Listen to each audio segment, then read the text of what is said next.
preparing a talk for tonight that it's the new year, and thinking about the new year and remembering what matters was the time that we tend to do that. We tend to be attentive to our intentions.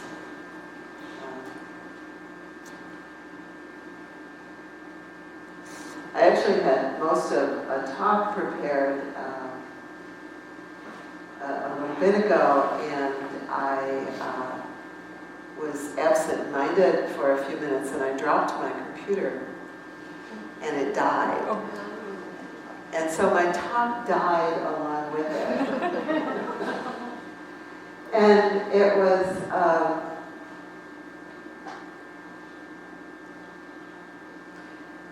a lovely experience. It was a lovely reminder, you know.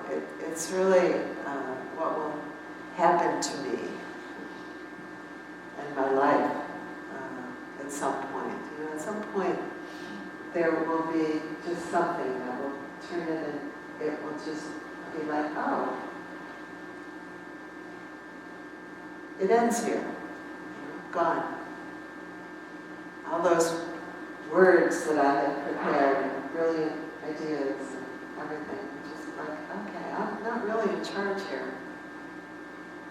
I have to learn, I have to like cultivate the capacity to be with us in a wholesome way.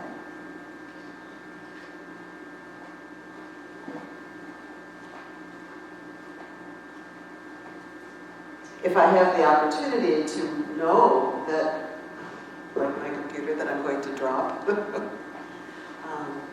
I might have the opportunity to kind of contemplate, well, okay, what matters? I gave a talk on Sunday, a couple of you were there, and I was saying, you know, that if I knew for sure that I was dying at, 10:30 tomorrow morning, it would really be a real wake-up call. Be like, well, okay, what matters to me between now and 10:30 tomorrow morning? What really matters? And it was a real lesson. You know, those of you who know me well know I'm incredibly attached to my computer, and it was just such a lesson of letting go of things, and really being attentive to what most deeply matters. What we do it, kind of spontaneously at this time of year. So I'd like to invite you to contemplate for a minute, however you want to imagine it. But here we are at the new year. Who knows what will happen? How do you want to organize your own awareness? I won't ask you to talk to one another about it, so you don't have to worry about sharing it at all. But I'll be quiet for just a minute while you contemplate what, as you begin this new year, most deeply matters to you.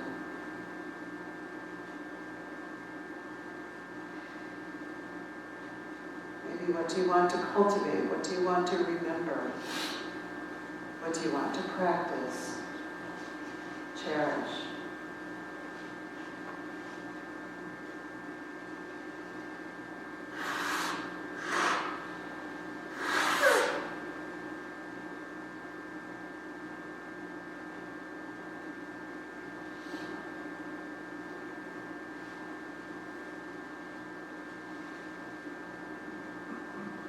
And now, considering that very intention, make it as big as you possibly can. Push it a bit. Don't worry about whether it's practical or not.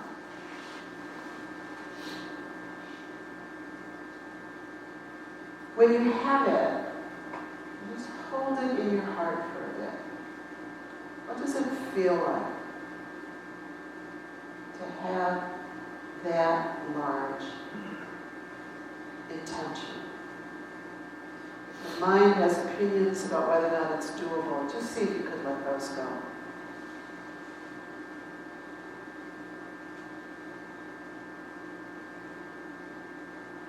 Hold it deeply in your heart and just feel what that might be like for you.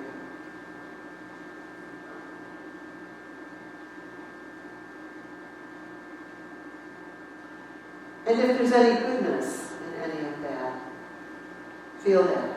Rest in that.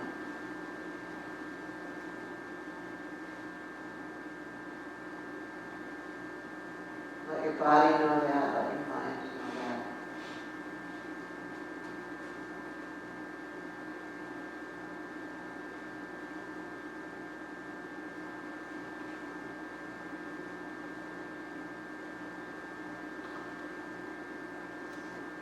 And so the question I would pose to each of us is, are we, you, me, are we willing to commit to this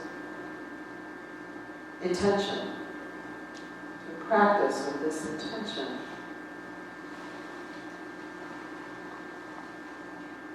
For this year in our lives. To a kind of spiritual warriorship, if you will, to that. It took some warriorship for you even to be here tonight. And by warriorship there, we don't mean the kind of aggressive warriorship that the world speaks of. Fighting or struggling, convincing.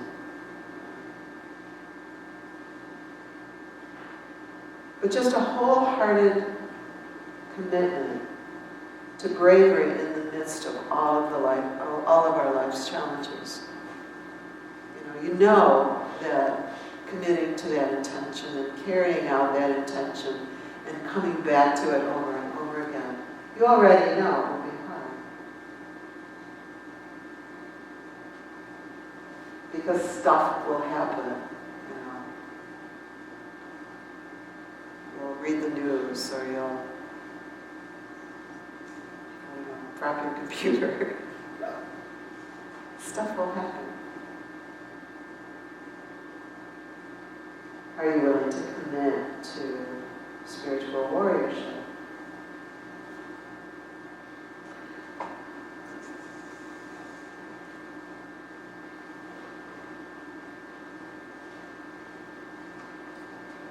So if you like, you can open your eyes. If not, you can just contemplate as I speak. I looked up the word bravery, warrior being bravery in the midst of life's challenges. I looked up the word bravery, and it said to meet or face something with courage and with energy. In Buddhist terms, it's nourished by basic goodness, that kind of bravery. Nourished by basic goodness. Indeed, the basic goodness, we need to remember that the goodness of the intention that you are inquiring into is arising from within you. It's arising from the heart of basic goodness that is you. I think it's one of the important things that really drew me to the Buddhist teaching and the Buddhist practice. The sense that fundamentally there is goodness. We are good. And it just gets clouded over by, in my case, attachment to computers. Did order. Trungpa Rinpoche says, the key to warriorship is not being afraid of who you are. Not being afraid of that basic goodness. He says, if you're willing to take an unbiased look, we will find that in spite of all our problems and confusion, all our emotional ups and downs, there is something basically good about our existence as human beings. So appreciating just our own basic goodness, and indeed the basic goodness of life, the goodness of hearing or seeing. I was reading something that was talking about seeing, purple as purple, and grass as grass, and snow. We had some of that today, didn't we? It's like snow is snow. Oh. It's basic goodness. So warriorship is the ongoing bravery of remembering who you most deeply are and what most deeply matters.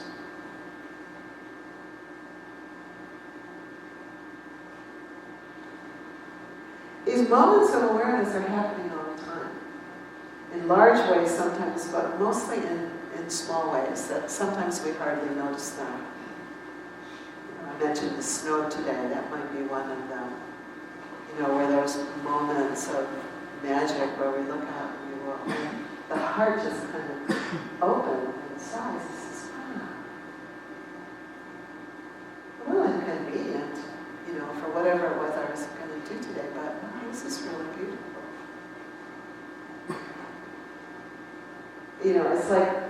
It's like the life touches our own basic goodness and it resonates, it reverberates. Just like that bell, Oh, yeah.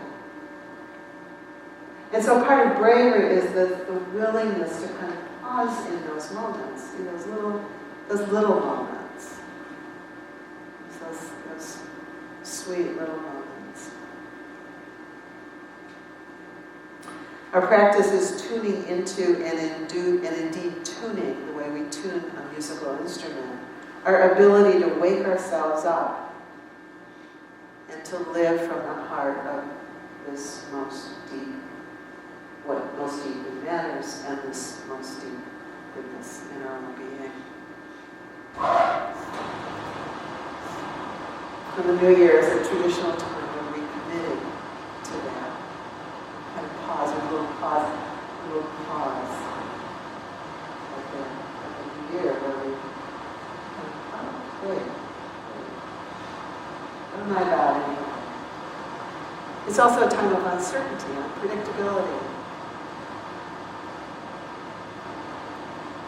Which if we're not careful, we can kind of fill up with a lot of stuff, a lot of worries, a lot of, theories about what's going to happen, or even theories about how we're supposed to be. So the invitation of our practice is to keep coming back to the goodness of intention, the warriorship of willingness to be with that, and the remembrance of our own goodness. And then the noticing of that goodness when it just is there.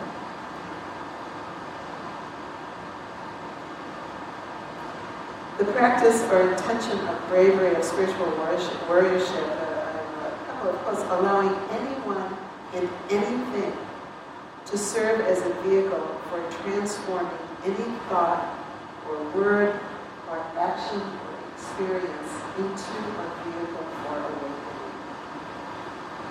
Transforming anything into a moment where we can consider, well, if we take this notion of intention, how do I bring that intention to this? How do I bring that intention to with on it kind of starts? How do I bring that intention to how icy the road is? How do I bring that intention to waking up at 2:30 in the morning and I can't get back to sleep? Allowing anything and anyone. How do I bring that intention to reading the newspaper?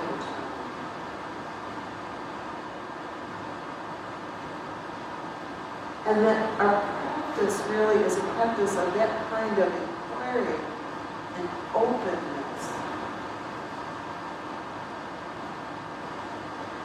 to begin, and a willingness to begin again and again and again to ask that question.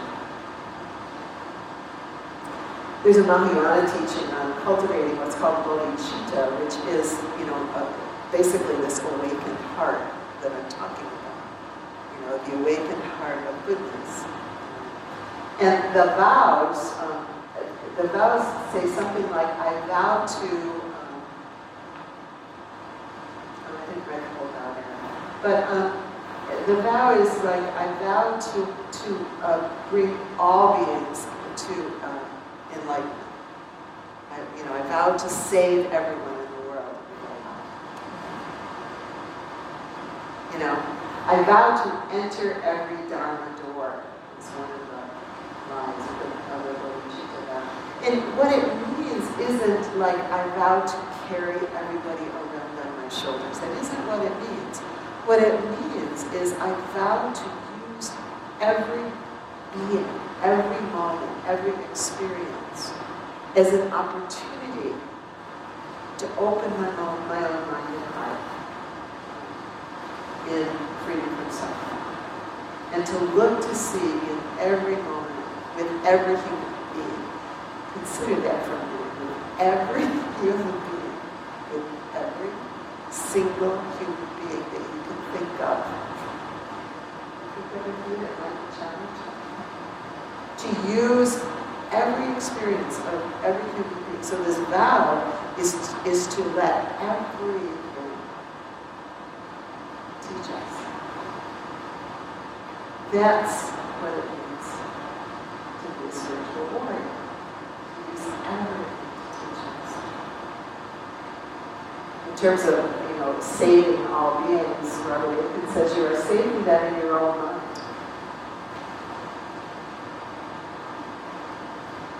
It is bodhicitta that you are cultivating your own aspiration for wisdom and compassion and your determination to practice in the world as best you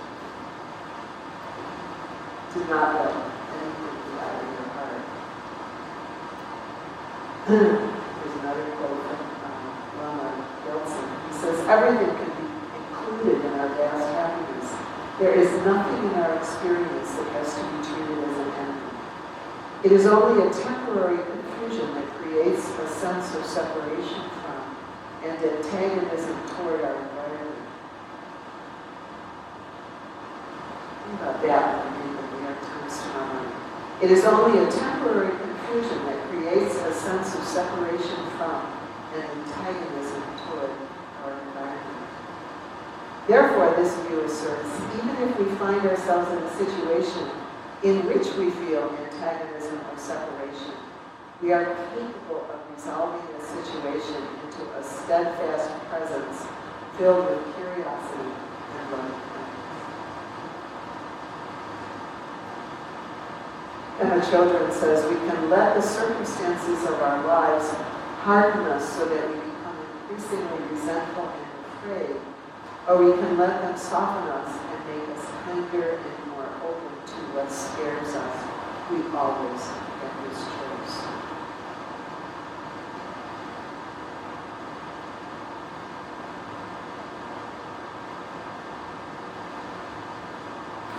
So we start with resting in the heart of our own goodness and our own intentions and the goodness of those intentions.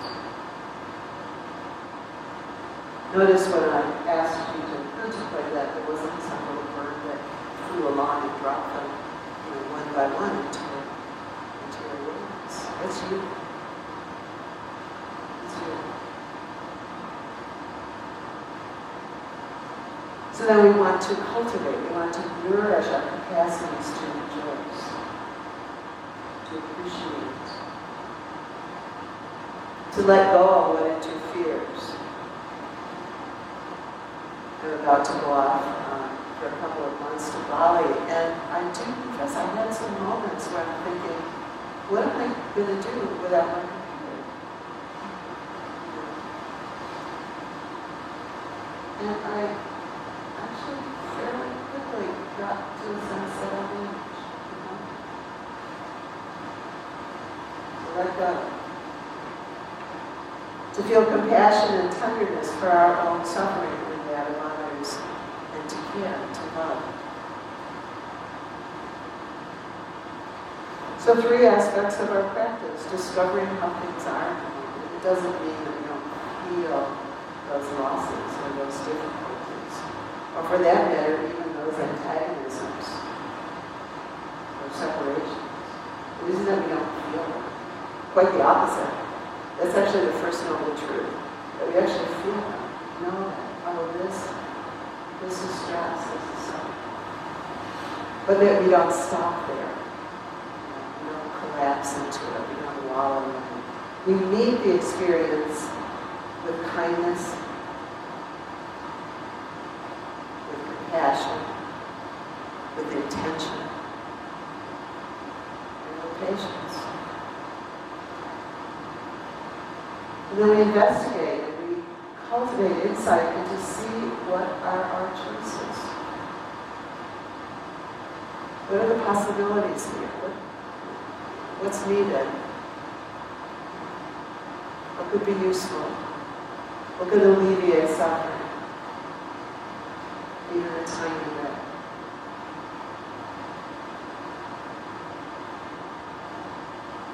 The warrior's path, discovering how things are in everything.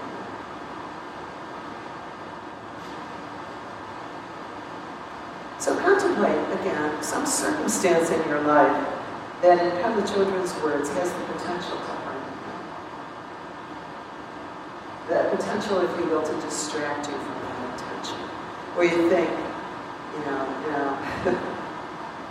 honey.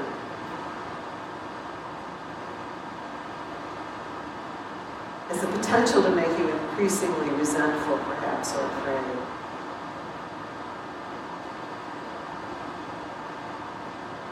And consider the possibility that that very same circumstance can soften you, making you kinder and more open, more compassionate. And this is important. See if you could let go of any preconceived ideas about what that letting go. First of all, what that circumstance should be. And secondly, what, letting go, or what being kinder, or what being let go of any preconceived opinions. Because often the very first thing that happens when we do this is we say, well, Sharon, you shouldn't really be so upset about this. That we give ourselves these little speeches about how we're supposed to do. Anybody ever do that? So watch for that. See if you can let go of those speeches and those opinions about how you're supposed to be. And contemplate if I were kind and more open with respect to my intention, with respect to this difficulty.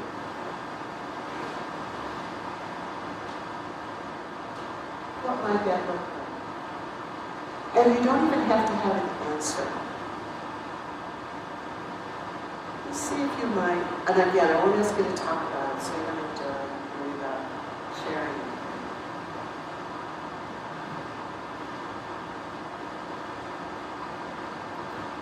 But just the contemplation itself will lead to a little more space. Even if there isn't any clarity about what exactly I would do.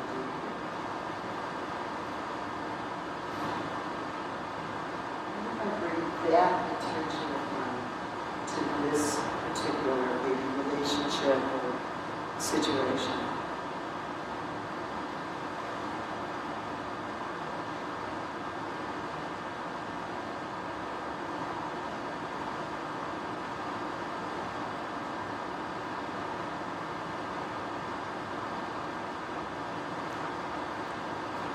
We all intend to live a good life. We're nourished by goodness, we're happy by goodness. It is what brings us here. Brought each of you here tonight. And we're not just talking about practice on a cushion. We're practicing remembering. We're practicing remembering to pause. We're practicing remembering to remember. We're practicing remembering to be kind. And we're doing it over and over and over and over and over and over and over again. Maybe just a call to bravery in the face of what it's like to be living in this human world, in this human life.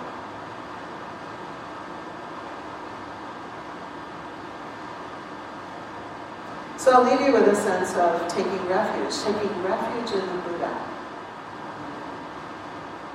The Buddha was a person just like me, just like you. He was a person who had an intention.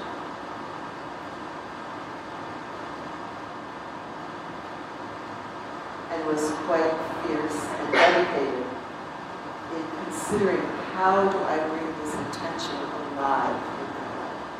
So we can have a faith that it's doable. And he says, it's not just me. He says, you can do this. If you couldn't do it, I wouldn't have taken the trouble to teach you. You can do this. Taking refuge in the Dharma, there are just infinite teachings and it doesn't have to be Buddha Dharma. There can be infinite teachings about goodness. And the Dharma, teachings about generosity, or patience, or energy, or diligence, or discipline, or kindness, or ethics, or renunciation, or letting go, or honesty, or truthfulness, or resolution, or equity, just whatever teaching is a refuge for you at any given moment. Sometimes it can be just an incredible refuge to know, like the First Noble Truth, it's like, oh, this is dukkha, this is suffering. Dropping my computer, losing something that I care about. Ouch. Just ouch.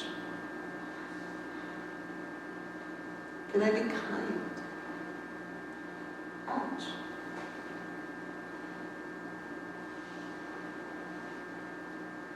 So taking refuge in the teachings, whatever teachings are meaningful to you,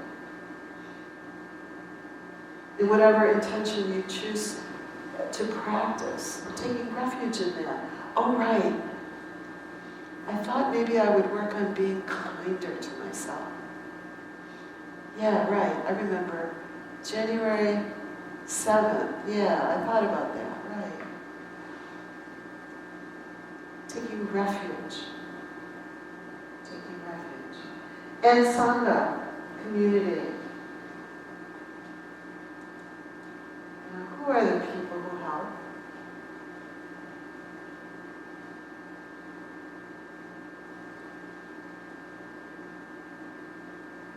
Who are the people who help? And that too doesn't have to be fancy. I told you one of my last talks about the lady at Wegmans who gave me my coffee. And said, have a good day, baby. It's so sweet. I mean, it's still, it's still gladdens my heart. Taking refuge in the goodness that just of people and beings around them. Here's some encouragement from the Dalai Lama. He says, in day-to-day life, if you lead a good life honestly, with compassion, with less selfishness, then automatically it will lead to enlightenment. It's like, well, really? Did I read that right? Yeah. We must implement these good teachings in daily life. Whether you believe in God or not does not matter so much. As a Buddhist, whether you believe in reincarnation or not does not matter so much. You must lead a good life. In my simple religion, love is the key. And this is from the Buddha. He says, just as oil rises to the top of a pot, submerged in water, your goodness, your faith or generosity will rise to the top, and that is what will carry you to your next destination. Remembering, practicing, nourishing what's deepest in your heart and what matters most. What we call ourselves to.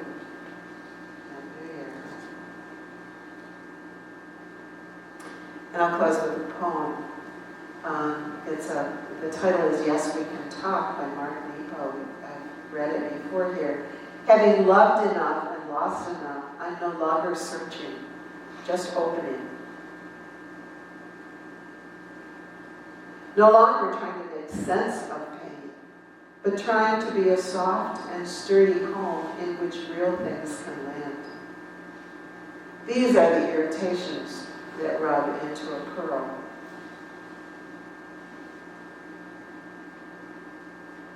So we can talk a while, but then we must listen, the way rocks listen to the sea. And we can churn at all that goes wrong, but then we must lay all distractions down and water every living seed. And yes, on nights like tonight, I too feel alone, but seldom do I face it squarely enough to see that it is a door into the endless breath that has no breather, into the surf that human shells call God. This open door, this open door. So may we all celebrate all the open doors of our lives tonight and this year.